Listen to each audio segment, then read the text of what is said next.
Hey guys, what's up? Kyal chal? This is CA Nikunj Goenka, your tax mentor. Hopefully, you're doing good. Finally, breaking news coming from the center.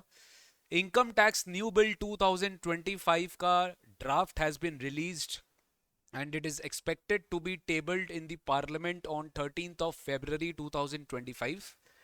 And the good news, there is one good news and there is one bad news. Okay. There is one good news and there is one bad news. Good news ये है कि the proposed date of the income tax bill 25, it is proposed to be implemented, the act is proposed to be implemented from 1st April 2026. It is proposed to be implemented from 1st April 2026, yani ki this is not applicable for the students those who are appearing in 2025 term, यानी कि जून 25, May 25, November 25, December 25, as well as for CA inter Jan 26.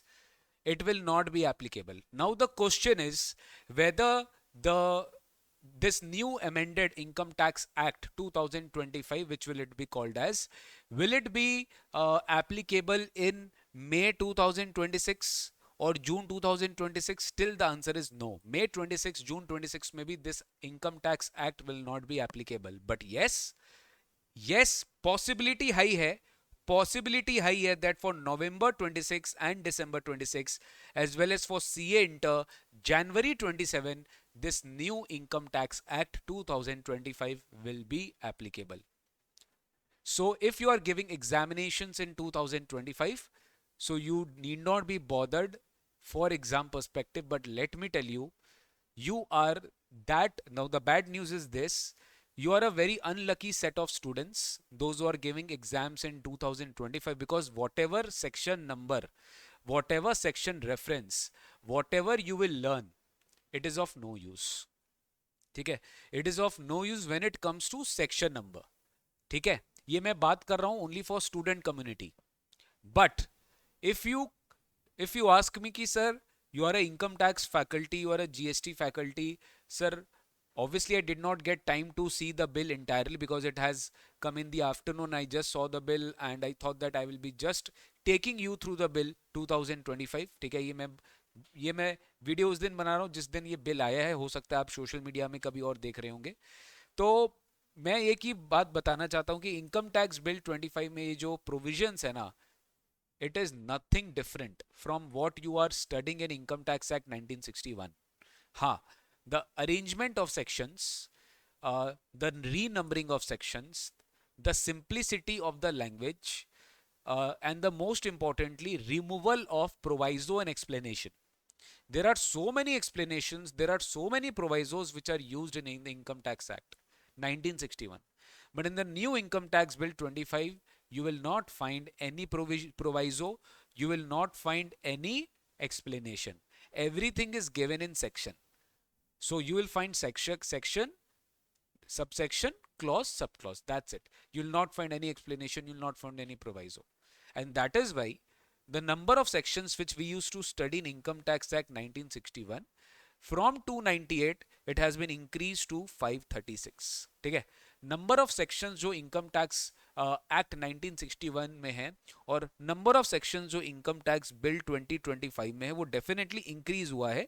And because of the removal of so many explanation proviso, तो they have definitely increase the number of sections. तो 536 sections आपको दिखेगा income tax bill 25 में.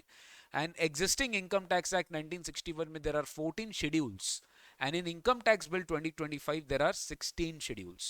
Now you will ask me, sir, then तो act तो बढ़ गया है, हाउ इट इज पॉसिबल? नहीं बेटा, ऐसा नहीं है. I will tell you how. Because in section when you see income tax act 1961, when I say 298, it is not actually 298, it is more than 298. I'll explain you how. Because when a section is there 72, then there is a section 72A, then there's a section 72AA, A B C D E, 44B, BB, so as per IT Act it is called as one. But in Income Tax Bill 25, this has not been done.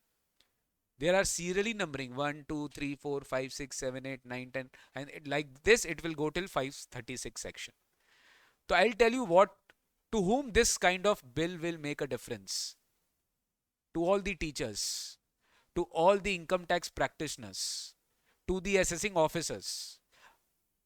who actually practice an income tax act. For them, they again need to revamp all their knowledge. Whatever sections TDS ka they have learned, everything will be redundant. When it comes to taxpayer point of view, for them nothing is changed. Still, they will pay that much income tax which they are paying today. Nothing is changed. Everything is similar. The only point of difference which will be there, that will be for income tax practitioners. Okay, for students also nothing will change. But when you will become a future CMA or a chartered accountant, you would have studied in your final or intermediate this Income Tax Act 1961. But again, when you will study Income Tax Act 25 in practical life, this will be relevant in future.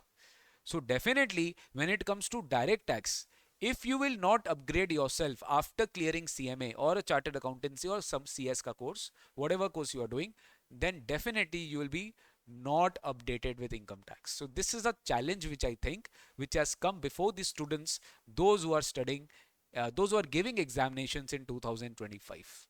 ठीक है. Secondly, I would say CMA students के लिए एक bad news है. Bad news तो मैं नहीं बोलूंगा. I never had considered a good news for them, but social media में इतने सारे रूमर्स थे, तो मैं सोचा था कि मैं पहले भी कहा था और आज भी मैं कहा है, आज भी मैंने कहा कि डायरेक्ट टैक्स कोड कभी से ही नहीं आता इंडिया में, बिकॉज डीटीसी की पहली अबॉलिशमेंट हो चुकी थी. बट सब बोल रहे थे डीटीसी आएगा 2025 और मैं डे वन से ही बोल रहा था कि डीटीसी नहीं आएगा. आएगा तो यही आएगा जो आज आ चुका है. It is to be introduced in Lok Sabha income tax bill 2025, यानी कि इनकम टैक्स एक्ट 25 आएगा. So now the new legislation name is what? Income Tax Act 25. It is not Direct Tax Code 25. The new legislation is name is Income Tax Act 2025 and it is proposed to be applicable from 1st April 2026. ये 1st April 26 के इसकी applicability date होगी sir.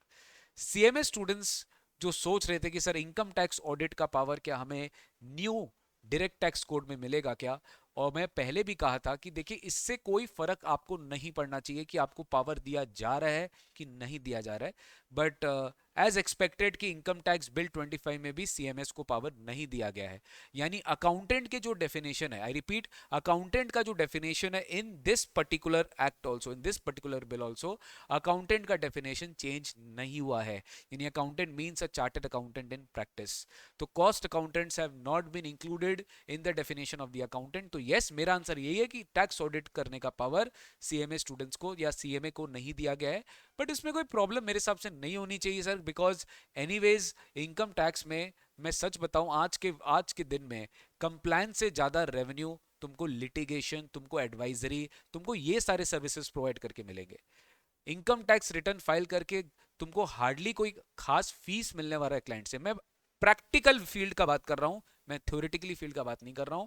I am just thinking from a revenue perspective कि in future after clearing CMA if you want to practice in tax, it's better to do something in income tax or GST which will be revenue generating for your client. That is advising him on litigation things, handling his litigation matters.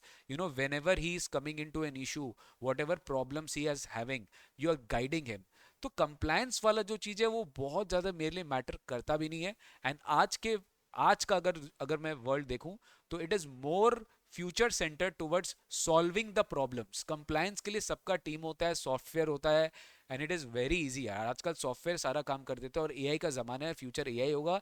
Future तो ये लग रहा है कि ये सब system ही government change कर देगा, कंप्लायंस कम से कम कर देगा. तो I don't think so CMA students को इसमें कोई प्रॉब्लम होनी चाहिए. मतलब एक होता है ना कि बिना सोचे समझे हर्ड मेंटालिटी के पीछे अपने चले जाते हैं, सीएमए को पावर दो, सीएमए को पावर दो. अरे नहीं चाहिए यार पावर, ठीक है. हम बिना पावर लिए भी बहुत कुछ कर सकते हैं, ठीक है.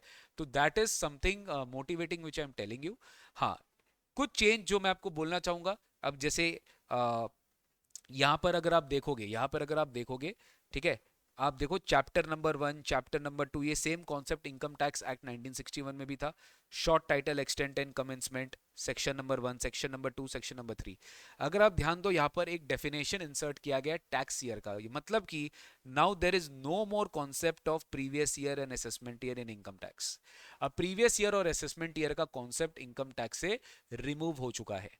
Now the concept of previous year and assessment has been replaced with financial year and tax year, FY and TY. ठीक है। तो यहाँ पर नॉर्मली आप जिस साल इनकम अर्न करोगे that will be financial year, and the year in which you will file return will be known as tax year. तो tax year is basically 1 April of the financial year, ठीक है। बाकी अब अगर आपको ध्यान होगा, ठीक है, सेक्शन 3 में प्रीवियस ईयर का डेफिनेशन था, तो यहाँ पे सेक्शन 3 में क्या डाल दिया, टैक्स ईयर का डेफिनेशन डाल दिया। बाकी अगर आपको याद होगा सेम यहाँ पर भी हमने पढ़े थे, चार्जिंग सेक्शन क्या था, इनकम टैक्स का section number 4, section number 5 same scope of total income, same section 6 residential status, same, कोई डिफरेंस नहीं है, कोई भी डिफरेंस नहीं है, यहाँ तक बिल्कुल सेम है। हाँ, यहाँ पर आपको थोड़ा चेंज मिलेगा सेक्शन रेफरेंस में, खाली you use to study section 10 में एग्जेम्पशन, यहाँ पे अगर आपको दिख रहा है यहाँ पे एग्जेम्पशन क्या है, सेक्शन नंबर 11 में है। सेक्शन नंबर 11 में क्या है, सेक्शन नंबर 11 में एग्जेम्पशन है, जो कि अपने इनकम टैक्स एक्ट में सेक्शन 10 में पढ़ते थे। आई होप एग्जिस्टिंग स्टूडेंट्स वाले बच्चों को यहाँ पे डिफिकल्टी नहीं आ रही है। भाई जो लोग चिल्ला चिल्ला के लाइव लो रहा था जूम में लेने के लिए, मैं ले लिया हूँ, थोड़ा सा वीडियो ऑन करो, ठीक है। सेक्शन नंबर 12 जो चिल्ला चिल्ली कर रहा था ना कि जूम जूम जूम, तो जूम आ चुका है, चलो वीडियो ऑन करो। तो income not included in total income of political parties and electoral trust, ये भी आप पढ़ते थे सेक्शन नंबर 12 एंड 13 में, अब आप यहाँ पे भी सेम यहाँ पढ़ रहे हो, ठीक है। थोड़ा तुम देखेगा खाली सेक्शन रेफरेंसिंग चेंज हुआ है। हेड्स ऑफ इनकम आप सेक्शन 14 में पढ़ते थे, या सेक्शन 13 में पढ़ रहे हो। हेड्स ऑफ इनकम में अपने 14 ए पढ़ के पढ़ते थे, वो आप सेक्शन 14 में पढ़ रहे हो। देखो सैलरी में अगर आप देखोगे, इफ यू सी, ध्यान से सुनो, अपने सैलरी में कौन कौन से सेक्शन पढ़ते थे, सेक्शन 15, सेक्शन 16 और सेक्शन 17 पढ़ते थे, 3 सेक्शन अपने सैलरी में पढ़ते थे, याद होगा आपको। अब अपने सैलरी में क्या पढ़ रहे हैं, 15 का अलग है, 16 का अलग है, 17 परकुजिट अलग है, 18 प्रॉफिट इन लिeu ऑफ सैलरी अलग है, और 19 डिडक्शन इन सैलरी अलग है वही चीज। तो ये सैलरी में आपका ये 4 पर्टिकुलर क्या है, सेक्शंस है। इनकम फ्रॉम हाउस प्रॉपर्टी क्या, section 20, determination of annual value section 21, ठीक है। अब कोई बच्चा बोल रहा सर पहले वाला ठीक सिस्टम ठीक था, अब आप इसमें आ गए, हमें प्रॉब्लम हो रही है, भाई साहब माफ करो, भाई मेरे को माफ करो, please let me continue. Deductions from income from house property, ठीक है।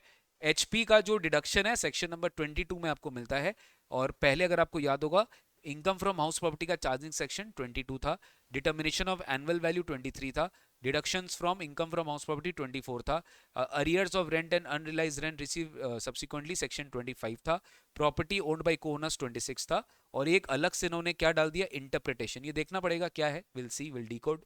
बट अभी तक तुमको कुछ भी नहीं लग रहा होगा कि सर हाँ अरेंजमेंट ऑफ सेक्शंस जो है वो चेंज हुआ है। देखो मैं तुम्हें यहाँ पे इसलिए बता रहा हूँ क्योंकि यार तुम भी कल को जाके you are going to be representing your profession, okay, and people will be expecting that you will be knowing about income tax and GST। तो मैं नहीं मैं उस पता नहीं, I am a very different kind of educator where I am not actually, ठीक है, you should be knowing about your subject and you should be more towards your passing marks, but at the present you should also be aware about what is going in current affairs, ठीक है। मतलब तुम एक ऐसा law पढ़ रहे हो India में, और unfortunately you are that batch of the last 2025। मुझे याद है जब मैं 2014 में एग्जाम दिया था अपना सीए फाइनल का, 2013 में कंपनीज एक्ट आ गया था, ठीक है। तो आज भी मुझे याद है, वो पिंच फील होता है कि मुझे कंपनीज एक्ट 2013 का कुछ भी नॉलेज नहीं है, ठीक है। मैंने कभी नहीं पढ़ा, खाली वो इंटरव्यू क्रैक करने के लिए पढ़ा था। But income tax is not like companies act, income tax is something which will be relevant for you in future also. So I think you should have a bare minimum knowledge of this income tax bill 2025, when obviously अभी आपको इस पर focus करने की requirement नहीं है। हाँ, जब आप अपना एग्जाम पास कर लोगे, क्लियर कर लोगे तो आपसे एक्सपेक्टेशन होगा कि भाई तुम ये एक बार पढ़ लेगा अपने स्टैंड अलोन बेसिस पे। नेक्स्ट आपका पीजीबीपी, देखो पीजीबीपी में भी हमें कुछ भी डिफरेंस नहीं नजर आ रहा है। पीजीबीपी में भी जो प्रोविजंस थे, खाली तुमको नंबरिंग अलग दिखेगा। सेक्शन 28 पीजीबीपी का charging section, section 29 the manner of computation, ये पहले जो 30 था यहाँ पे 28 हो गया है। डिडक्शंस रिलेटेड कुछ कुछ में भी आपको अलग अलग, अब जैसे तुमको याद होगा बेटा, ये मानो या ना मानो, एक सेक्शन 36 याद था, सेक्शन 36 में डिडक्शन मिलते थे। अब तुम देखो सेक्शन 36 को इन्होंने ब्रेक कर दिया, एम्प्लॉय वेलफेयर का डिडक्शन अलग, प्रीमियम अलग, बैड डेट्स का अलग, अदर डिडक्शंस अलग, इसको अलग अलग ब्रेक कर दिया। प्रोविजन तो वही होना चाहिए मेरे हिसाब से, आई am not seen, but I think वही होना चाहिए। याद आ रहा है डेप्रीसिएशन सेक्शन 32 था, इसमें 33 हो चुका है, ठीक है। General conditions for allowable deductions कुछ याद आ रहा है बेटा? सेक्शन 37 हमने पढ़ते थे। The expenditure should not be capital expenditure, it should not be a personal expense, it should be fully exclusively incurred for the purpose of business, it should be actually incurred. तो ये सारे conditions अपने 37 में पढ़ते थे, ये अब क्या हो गया है? 34 हो गया है।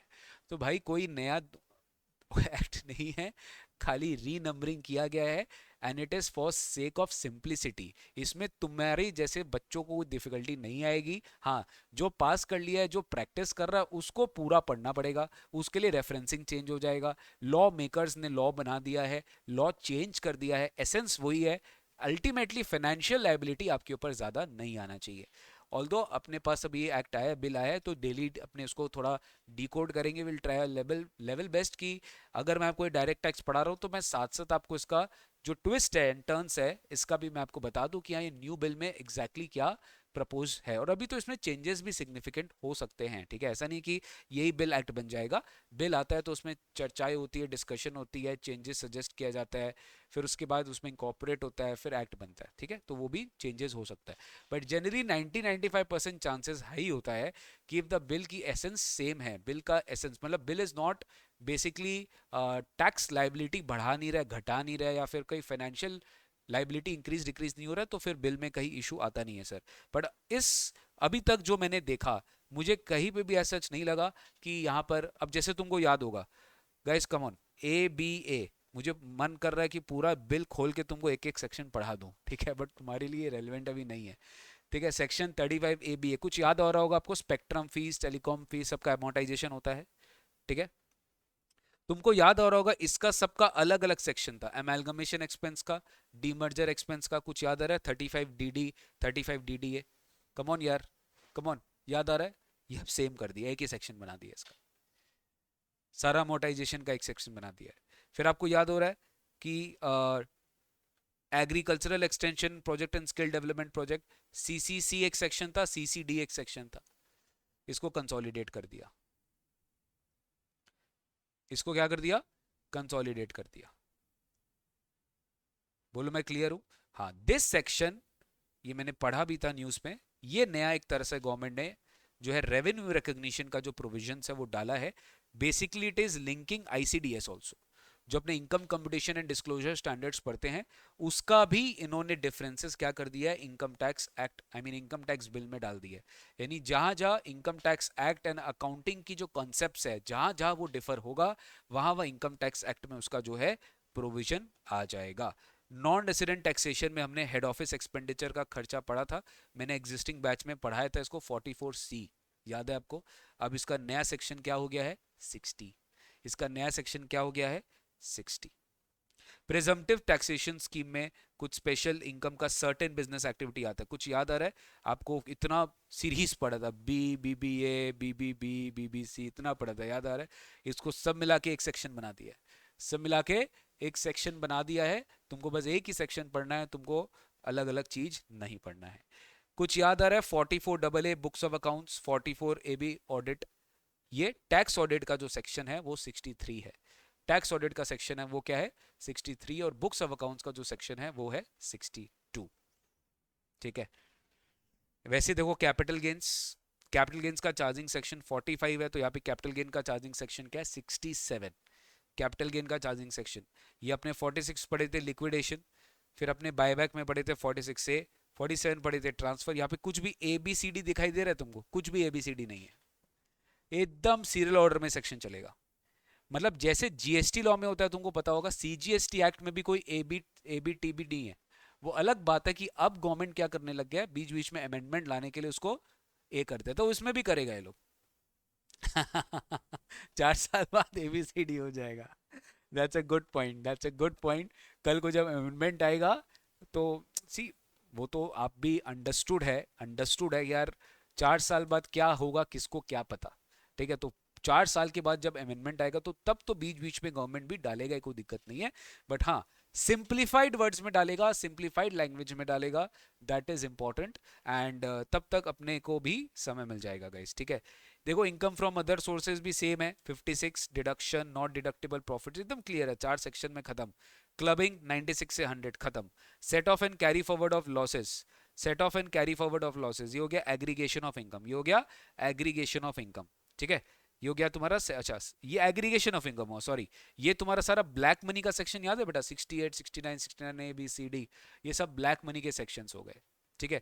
फिर हो गया तुम्हारा सारा set of and carry forward of losses, जो चीज़ आप पहले पढ़ते थे, 71, 71 बी, 72, 72 ए, 72 डबल ए, फिर 73, ठीक है, 74, 74 ए, ये अब कोई ए बी नहीं है, जो भी है सब तुम्हारा यहाँ पर सिंपल है। ये मेरे को थोड़ा सा चौकन्या वाला बात लगा, मैं सोचा था कि ये लोग इस बार डिडक्शंस उसमें नहीं देगा, बट ये लोग दिया है, ठीक है।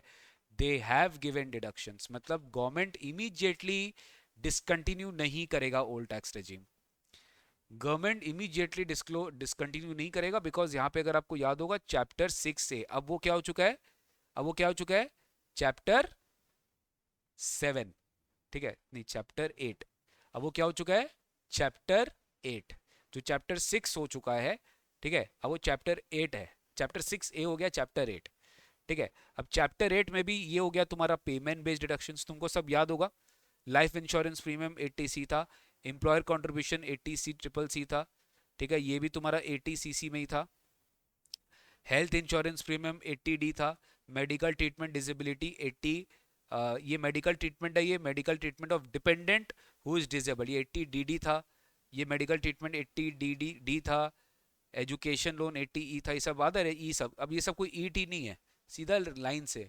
123, 124, 125, 126, 127, सिमिलरली आपको ये सारे डिडक्शंस यहाँ पे मिल जाते हैं। पॉलिटिकल पार्टीज वाला याद होगा, रेंट पेड घर घर याद है, घर घर, ठीक है, 80G हो गया, डोनेशन इलेक्ट्रिक व्हीकल हो गया, कुछ भी डिफरेंट नहीं है यार, कुछ भी डिफरेंट नहीं है, कुछ भी डिफरेंट नहीं है।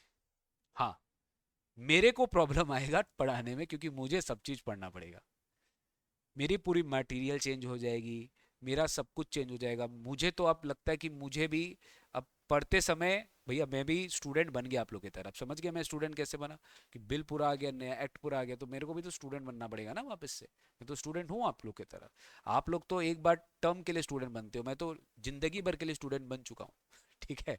So this is the difference between the orientation of the study which you have to do. आप लोग भी सीए में बन जाओगे, सीए बन जाओगे, तो आपको ये नहीं लगना चाहिए कि बॉस ठीक है हो गया मेरा पढ़ाई हो गया, ठीक है, तो जो भी आपने पढ़ा सब बेकार, ठीक है, जो भी आपने पढ़ा सब बेकार, उसमें कुछ भी आपको डिफरेंस नजर नहीं आएगा। कुछ याद होगा आपको, इनकम बेस्ड डिडक्शंस में अपने पार्ट सी करते थे, पार्ट सी याद है, टैक्स हॉलीडे, वो टैक्स हॉलीडे स्टार्ट हो गया है सेक्शन नंबर 138 से। कुछ याद होगा आपको, 80 TTA याद है बेटा, 80 TTA 80 TTB अलग अलग, अब कुछ भी टीटा टीटी नहीं होगा, सीधा सेक्शन 153, कोई टीटा टीटी ये सब नहीं, सीधा 153 में इंटरेस्ट ऑन डिपॉजिट्स तुम्हारा डिडक्शन मिलेगा। डिजेबल्ड याद आ रहा है, 80U, सीधा 154, सीधा 154 में तुमको उसका डिडक्शन मिलेगा। याद है 87A, हमारा फेवरेट, हमारा चहिता, हमारा दुलारा, हाँ 87A, ये है तुम्हारा 156। रिलीफ ऑफ सैलरी ये अपने पढ़ते थे, याद करो 89। रिटायरमेंट बेनिफिट अकाउंट ये अपने पढ़ते थे 89A। Rebate in allowing income tax ये आपको ना एओपी में पढ़ाया जाएगा, ये है सेक्शन नंबर 86। आपको टैक्स ट्रीटी में मैं डीटी डबल ए में सेक्शन 90 और 90A पढ़ाऊंगा, ये हो गया सेक्शन 159 और सेक्शन 60। दुख लग रहा है, सब सेक्शन बेकार, तुमको क्या दुख लग रहा है बेटा, तुम तो पास हो जाओगे यार, दुख तो मेरे को लगना चाहिए। आज तुमको आइडिया कि मेरे अंदर क्या सीना तर के एकदम पूरा चला गया, हाँ, पहले तो पढ़ा, फिर पढ़ाया 7 साल, अब उसके बाद सडनली पता चल रहा, सडनली तो नहीं पता था बट सोचा था कि ठीक है जब तक चला रहा है, पूरा चीज चेंज हो गया, मेरा मटेरियल चेंज, मेरा लेक्चर्स चेंज, मेरा लेक्चर सब बेकार। तुमको क्या लगा भैया, हाँ सर, अवॉइडेंस ऑफ टैक्स ये हो गया ट्रांसफर प्राइसिंग, ट्रांसफर प्राइसिंग तो भैया बड़ा डरावना सेक्शन है, 92A 92B BC BA, मतलब अल्फाबेट भूल जाओगे ABCD क्या है, इतना ज्यादा वो था। शिवानी समझ में आ रहा है मैं क्या बोलना चाह रहा हूँ, सेकेंडरी एडजस्टमेंट ये वो हैन तैन, ये सब कुछ बेटा आपको एकदम सेम है, सेम, यहाँ तक 94B तक आता है ये, तुम देखो ये स्टार्ट होता है 92, 92 से 94B तक ही जा रही है, और ये कितना में ये किया 161 से 170, 17 सेक्शन, कैन यू इमेजिन, 161 से 177, approx 16 sections to be precise, और ये 6 सेक्शन में खत्म कर रहा है, इनफैक्ट 6 भी नहीं, 2, 92 ए से 94 बी। तो इतना कंफ्यूजन है यार उसमें, एक्सप्लेनेशन, प्रोवाइजो, वो ये सीधा सब सेक्शन। तो this is positive, no doubt. वो तो मैं मजाक कर रहा था कि सर आप चेंज कर दिए। कोई भी चीज़ कंट्री के लिए अच्छा है तो यार अपने लिए भी अच्छा है वो। ठीक है, ये तुम्हारा गार है, आपको पढ़ाया जाएगा इंटरनेशनल टैक्सेशन में। ठीक है, तुमको याद आ रहा है क्या? चलो एक बार तुम्हारा नॉलेज टेस्ट करते हैं। 269 S S, 269 S T, 269 S T, तुमको याद आ रहा है? ये सब स्पेशल ब्लैक मनी के सेक्शंस थे कि आप एक सर्टेन लिमिट से ज़्यादा कैश रिसीव नहीं कर सकते। ठीक है, अगर आप कैश रिसीव करोगे 20,000 से ज़्यादा तो आपको इलेक्ट्रॉनिकली ही रिसीव करना पड़ेगा। तो ये जो सेक्शंस हुआ करते हैं, इसको एक मोड ऑफ पेमेंट बहुत बढ़िया से इन्होंने एक सेपरेटली चैप्टर बना दिया। क्या बना दिया? चैप्टर बना दिया। इसके बाद हमारा नॉन रेसिडेंट टैक्सेशन स्टार्ट हो जाता है। सर आपको याद है एमएटी और I mean MAT and AMT? आपको याद है MAT and AMT? 115 JB, JC, जेडबलए, जेडी, एक सेक्शन। सबका क्या? एक सेक्शन। तुम अपने फ्रेंड्स लोग को जाके बोलना तुम लोग डीटी पढ़ रहे हैं हम तो कल 2 साल बाद जो डीटी आने वाला है वो हमको पता है। तो ये है अपडेशन का इंपॉर्टेंस। ठीक है ना? आज ही आज बिल और आज ही आज आप ये देख रहे हो। बात समझ में आ रहा है आपको? हाँ, बात समझ में आ रहा है आपको? हाँ, ये आपका पूरा नॉन रेसिडेंट का टैक्सेशन। तुमको याद है बेटा टनेज टैक्सेशन स्कीम? कितना गंदा सेक्शन रेफरेंसिंग होता था, V U, V T U, V Z, V Z P, सीधा सिंपल 225 से अच्छा ये चीज आपको अगर समझ में आ रहा है, ये इंटरप्रिटेशन आपने ऊपर भी एक जगह देखा था। इंटरप्रिटेशन के लिए एक अलग सेक्शन बनाने का पर्पस क्या है कि whatever government wants to clarify, वो जगह जगह नहीं बताते रहेगी। For the meaning of this purpose of this act this means this, for the meaning of this purpose of this word this means this. अरे भैया एक जगह बता दिए कि इस पूरे हेडिंग में अगर गवर्नमेंट को कुछ इंटरप्रिटेशन क्लैरिफाई करना है तो वो एक पर्टिकुलर सेक्शन में इंटरप्रिटेशन बता दिया। That's the best thing. अगर आप ध्यान दियोगे हेड्स ऑफ इनकम में भी हमने इंटरप्रिटेशन देखा था, सिमिलरली टनेज टैक्सेशन स्कीम में भी ये इंटरप्रिटेशन है। सर वैसे आप ध्यान दो, रिटर्न ऑफ इनकम में पैन रिटर्न का अलग, टैक्स रिटर्न प्रिपेयर का अलग, who will sign the return, what is the process of self assessment and what is tax on updated return, same है। Assessment procedure same, 143 to 143 3 144 A, फिर 144 B, फिर 144 सी, कुछ नहीं होगा ये सब। चीजें पूरी वही है बेटा, चीजें पूरी वही है।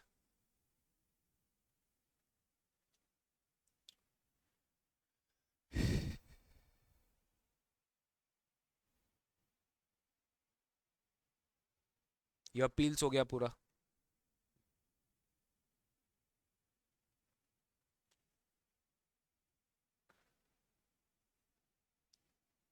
ये एडवांस टैक्स हो गया। Advance tax, who is liable to pay advance tax, what is the condition, how will it be computed, how will you pay, how can you pay when the order is passed by the AO, installments क्या है, when is SSC deemed, मतलब एकदम simplify हो गया है।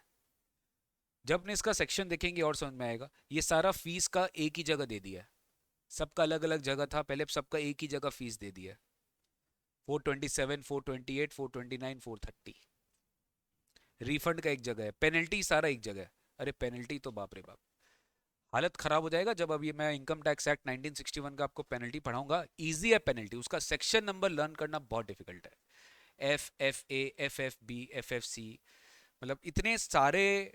क्योंकि होना भी था ना, बट आप एक चीज समझो, 1961 से जो एक्ट आया उसमें अगर अमेंडमेंट करना होगा तो गवर्नमेंट इसी तरीके से तो करेगा। अब वो इतना बल्कि बन चुका है कि अब उसको कंसोलिडेट करना, इट वॉज हाई टाइम।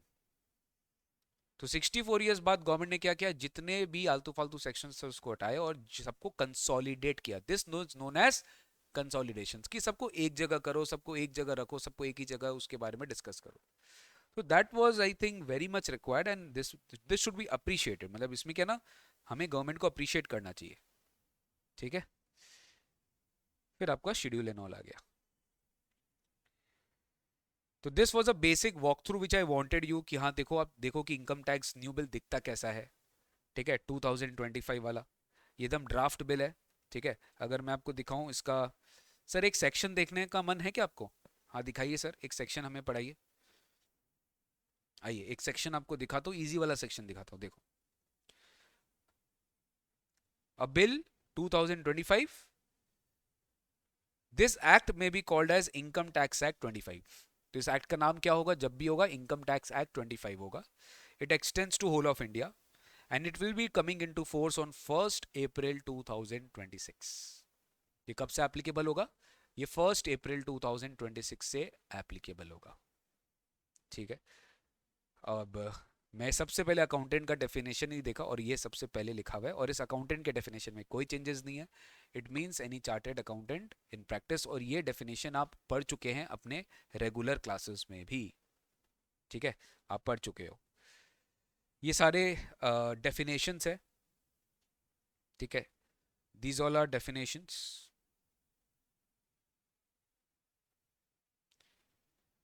मैं आपको सीधा एक बार टैक्स ईयर का डेफिनेशन दिखाता हूँ, आई मीन एक बार चार्जिंग सेक्शन दिखाता हूँ।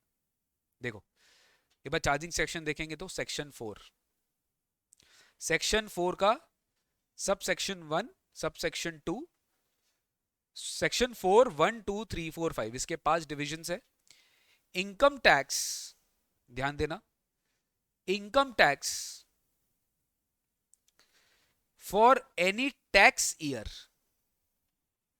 Income tax for any tax year shall be charged as per the provisions of this act at the rate or rates which are enacted by a central act for such tax year।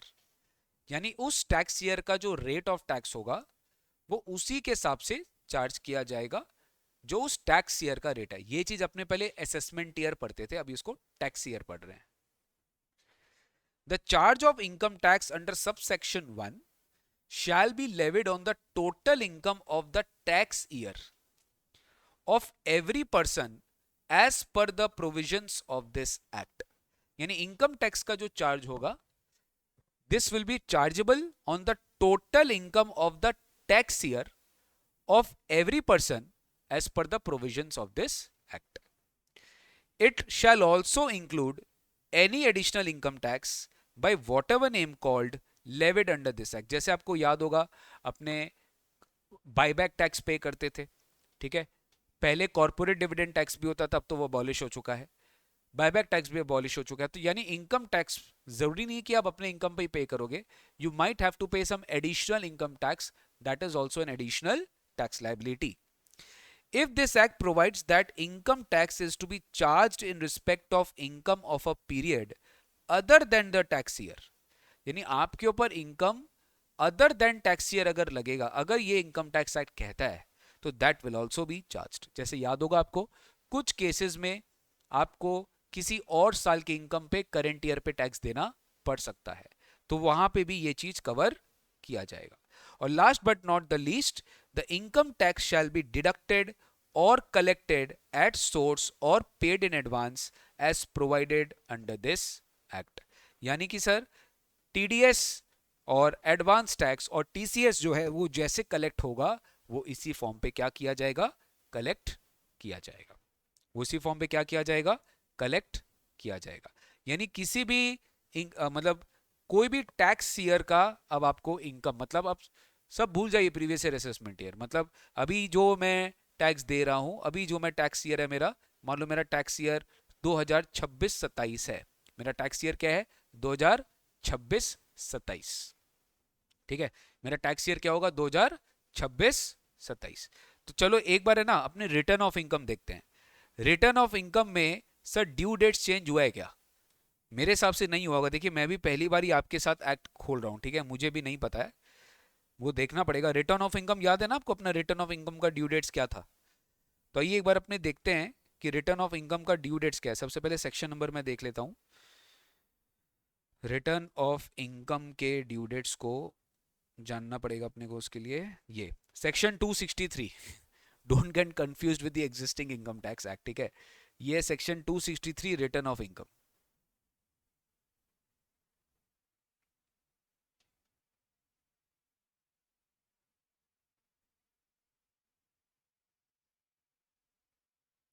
किधर गया भाई, किधर गया? ये रहा।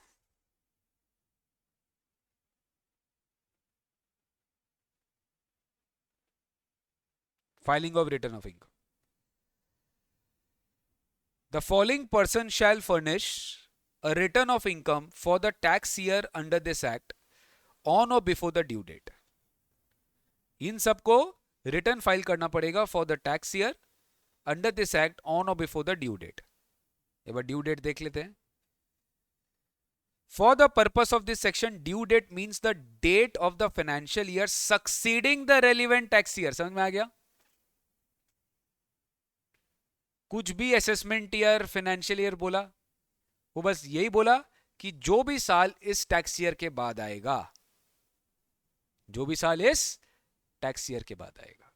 Due date means the date of the financial year succeeding the relevant tax year as mentioned in the, ठीक है, as mentioned in the corresponding entry, ठीक है। ये नीचे टेबल दे दिया, टेबल बढ़िया से बना के दे दिया, जहां जहां टैबुलर प्रेजेंटेशन रिक्वायर्ड है दे दिया। कंपनी 31 अक्टूबर, कुछ याद आ रहा है? Person whose accounts are required to be audited 31 October, same है sir. Partner of a firm whose accounts are required to be audited under any other law, उनका भी 31 अक्टूबर।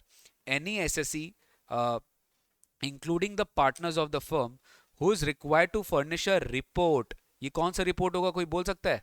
ये कौन सा रिपोर्ट होगा, कोई बोल सकता है? इसकी ड्यू डेट 30 नवंबर है, कौन सा रिपोर्ट होगा? ये होगा transfer pricing report. Come on यार, आप लोग फाइनल के स्टूडेंट हो।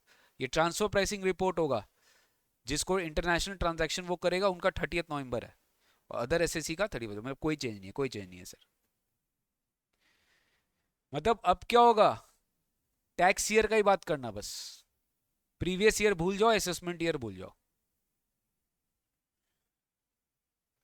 प्रीवियस ईयर भूल जाइए, असेसमेंट ईयर भूल जाइए।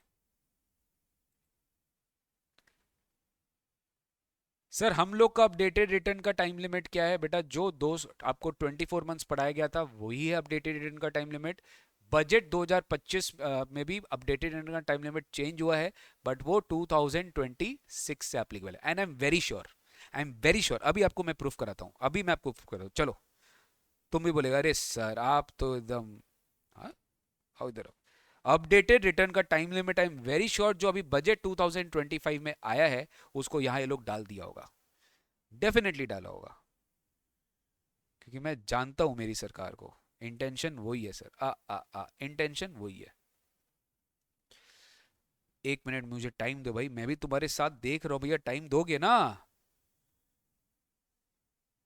अब प्रॉब्लम है ना, मेरे को यही सब का डर है, ये कहाँ से अब इसको देखो और कहाँ, मतलब पूरा सेक्शन की ऐसी की तैसी। हाँ मतलब अब एक होता है ना कि मुझे नंबर लर्न करना पड़ेगा, 1 2 3 4 5 6, that will be a difficult job for me यार।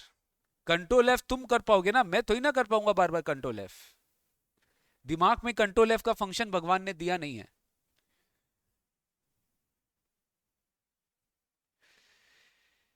देखना पड़ेगा बॉस, यहाँ पे देखना पड़ेगा अपडेटेड रिटर्न, कहीं ना कहीं तो मुझे मिल ही जाएगा, कोई दिक्कत नहीं, कहा जाएगा बच के।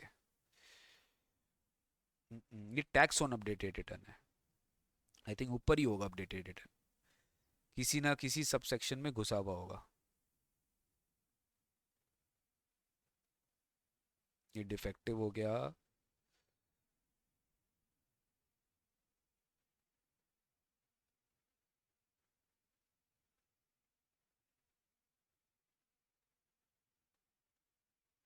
देखो मिल गया, मिल गया, मिल गया, मिल गया, मिल गया। वन जो भी सेक्शन है हमें माइंड में 139 आ रहा है बार बार, जो भी सब सेक्शन है 6 क्लॉज ए, क्या लिखा देखो, any person whether or not he has furnished a return under whatever this, यानी ये बोल रहा होगा original return, belated return, revise return, ये मैं कॉन्फिडेंटली बोल सकता हूँ। कंसेप्ट वही है, whether he is been find. अब मतलब ऐसा हाल हो गया कि आपको जैसे सेक्शन नंबर याद नहीं रहता ना, मेरे को भी नहीं रहेगा, ठीक है अभी जिस तरीके से ऐसा लग रहा है कि ये जो भी 3 सेक्शन है, may of a tax year may furnish an updated return of his income in respect of which is accessible with in 48 months. बताया ना मैंने, ये बजट 2025 में अमेंडमेंट आई है। ये 2025 में जून दिसंबर में जो बच्चे एग्जाम दे रहे हैं, आप लोग के लिए अमेंडमेंट रेलिवेंट नहीं है, आप लोग के लिए 24 मंथ्स ही है। ठीक है, चलो यार, आज अच्छा खासा अपने एक सेशन लिए जहां पे हमने आपको बताया। सर रेसिडेंशियल स्टेटस आपको याद है क्या? हाँ, एक बार वो भी आपको दिखाता हूँ। रेसिडेंशियल स्टेटस में, हाँ, सेक्शन 6, लकीली यहाँ पे भी वही है सेक्शन 6। चलो कुछ तो मैच किया, लकीली यहाँ पे भी सेक्शन 6 में ही है residential status.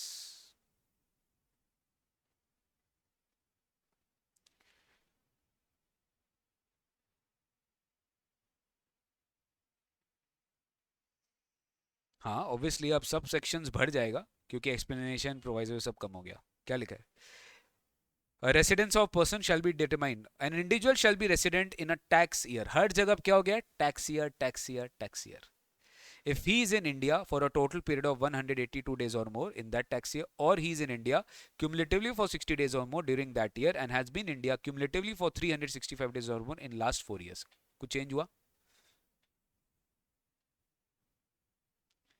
The provision of this, याद है 60 days वाला things will not be applicable for 2 cases. 60 days वाला condition उन किनके लिए applicable नहीं होगा। अब तुम existing act देखेगा ना तो इतना गंदा language से समझाया गया है कि replace 60 with 182, क्या किया मतलब, बहुत ही awkward language है। और यहाँ पे क्लैरिटी दे दिया, boss this will not applicable in a case who is an Indian citizen living India for purpose of employment और an Indian citizen who is a crew member of an Indian ship, that's it. Similarly, ये 60 days वाला condition will not be applicable for an individual who is a citizen of India of PIO। याद आ रहा है? जो India visit करने के लिए आता है, जो इंडिया विजिट करने के लिए आता है और पर्सन ऑफ इंडियन ओरिजिन है, उसके लिए भी गवर्नमेंट ने क्या किया, ये वाला प्रोविजन एप्लीकेबल नहीं किया। लेकिन यहां पर इन्होंने थोड़ा सा बताया कि देखो 60 डेज को आप 120 डेज मानो। क्या मानो? 120। याद है ना 120 डेज पे अपने बनाते थे। तो where the person referred in subsection 4 has a total income exceeding 15 lakh, okay, other than foreign sources, तो subsection 2b shall apply as if the word 60 days had been substituted for 120 days। मतलब अगर वो India में 120 days और मोर stay कर गया, Indian source income 15 lakh से ज्यादा है, तो फिर वो इंडिया का रेसिडेंट माना जाएगा। तो फिर वो इंडिया का रेसिडेंट माना जाएगा। ठीक है, तो गाइज देखो ultimately I think it is too early for us, but the early the better for us. मैं तो ये बोलूंगा the early the better for us. अपने को और टाइम मिलेगा प्रोविजन को समझने में। हिडन अभी कहीं कुछ कहीं गवर्नमेंट ने कुछ चेंज नहीं किया ना, वो जब तक पढ़ेंगे नहीं, बेर रहो, तब तक आपको समझ में नहीं आएगा। तो I think it's a welcome step taken by government of India कि बहुत जल्दी बजट 2025 रिलीज होते ही 1 फेब को बजट आया और 12 फरवरी को कैबिनेट ने अप्रूवल पहले ही कर दिया था। 12 फरवरी को इसका ड्राफ्ट रिलीज हो गया और 13 फरवरी को it is expected to be introduced in Lok Sabha. तो बहुत तेजी से काम हो रहा है। तो 1 अप्रैल 26 से मुझे लगता है ये इंप्लीमेंट हो जाना चाहिए। ये मेरा पर्सनल ओपिनियन है। However we need to check क्या होता है फ्यूचर में, वो किसी को ही नहीं पता है सर। ठीक है, सो दैट्स इट। एक टेबल एक वॉक थ्रू सेशन लेने का मेरा मन था इनकम टैक्स न्यू बिल 25 के ऊपर, ऑल्दो एक बहुत ही शॉर्ट सेशन था ये। ठीक है, but I will try to break this sessions in chapters. ठीक है, जो नए व्यूअर्स हैं जो हमारे चैनल में सब्सक्राइब करके रखे और उनको ना इनकम टैक्स न्यू बिल के बारे में समझना है, पढ़ना है, तो डेफिनेटली उनके लिए एक बहुत अच्छा अपॉर्चुनिटी है कि अगर आपको समझना है तो हम लोग के पास सफिशिएंट टाइम है। ड्राफ्ट स्टेज से ही अगर अपने स्टार्ट कर ले कि हाँ what are the things, what is the law, तो अपने को एक बेसिक आइडिया रहता है और अपने डिटेल्ड में आगे जाके फ्यूचर में इस पर अच्छा जो है प्रैक्टिस भी कर सकते हैं। ठीक है, सो मैं अपने चैनल व्यूअर्स के लिए बहुत अच्छे अच्छे कंटेंट लाते रहूँगा। फिलहाल thank you so much for watching this session. Share this video if you have liked it. Thank you so much. Bye bye, take care, God bless you. मिलते हैं आप लोग से बहुत जल्दी। सीखते रहिए और सिखाते रहिए। Bye bye.